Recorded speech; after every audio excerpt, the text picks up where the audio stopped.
They say blood is thicker than water.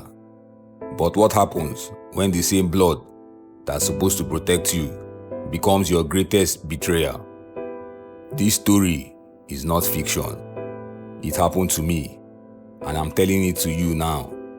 Not just to heal, but to warn you. Because sometimes the person you trust the most will be the one holding the knife behind your back.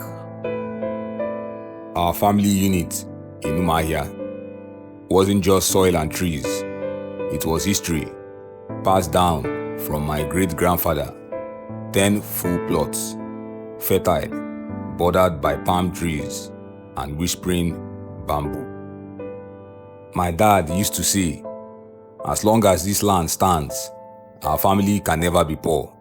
It was our emergency bank, our legacy. And when my father died, he made one thing clear in his will. The land belongs to all of you.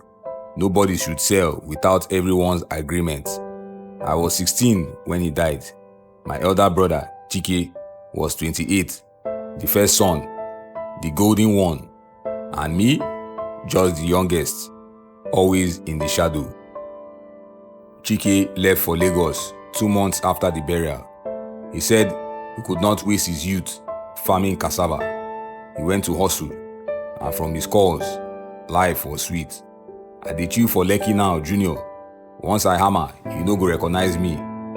I believed him. Even when he stopped sending money, even when he stopped picking Mama's calls, we held on to hope. Mama kept saying, Chike is just busy. He's our first son. He will not forget us. But things began to shift when a stranger visited our compound. It was a hot Tuesday afternoon. I was inside pounding yam when a Toyota Hilux drove into the compound. A clean man in white kaftan stepped out, holding an envelope. Good afternoon. Is this the Okezie family compound? Yes, Mama said. I just bought 5 plots of land from your son, Chike. I came to verify. Mama froze. Bought what? He showed us documents with Chike's signature, stamped, dated, finalized. Chike had sold half the land without a word, without our knowledge. Mama collapsed right there. We tried to reach Chike. His calls went unanswered. His WhatsApp profile photo disappeared, gone like a shadow in the night. Village elders gathered. Land disputes in Igbo land aren't small matters. They lead to curses or coffins. Chike is not a child, one uncle hissed. He knows what he did. That was when I decided I would go to Lagos myself. This was my first time in Lagos. Noise, smoke, yellow buses. The air felt heavy, like secrets.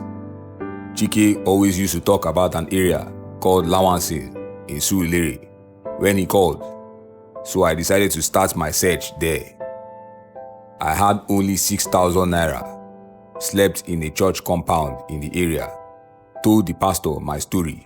He allowed me to stay 7 days.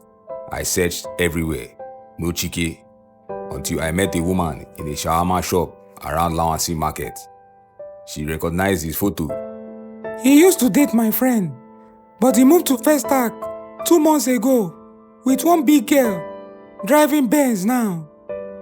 My heart sank, so it was true. He had hammered with our land. I found him living in a serviced apartment, wearing designer slippers, drinking wine like juice.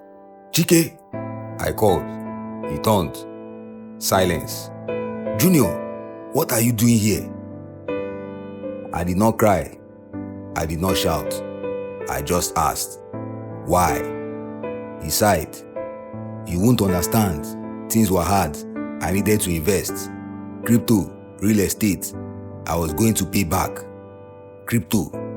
Our father's land for crypto. Did Mama agree? Mama is too traditional. She will never understand business. I left before I lost control, but not before dropping one line. You buried your own blood for Benz. I hope you can sleep at night. Mama didn't speak for 2 days after I returned. Then she began packing Chike's photos, tore them, burned them, silently. From today, I have 2 children, you and your sister. That was the day my mother spiritually buried her first son. We focused on the remaining land, fenced it, registered it, protected it like a newborn child. I finished school, studied estate management. Mama sold vegetables in front of the house to support me. We struggled, but we survived. Chike never returned, but his name became like a curse in our home until 4 years later, a knock came.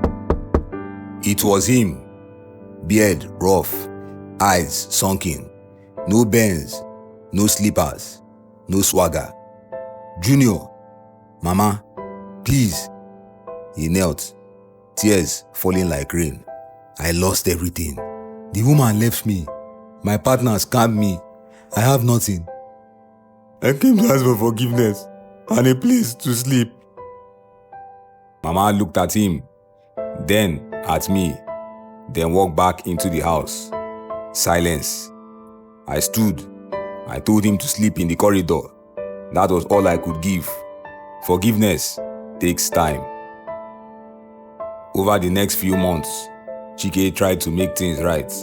He helped on the farm, washed Mama's clothes, bowed before elders, but he never asked for land again. I could tell he was ashamed.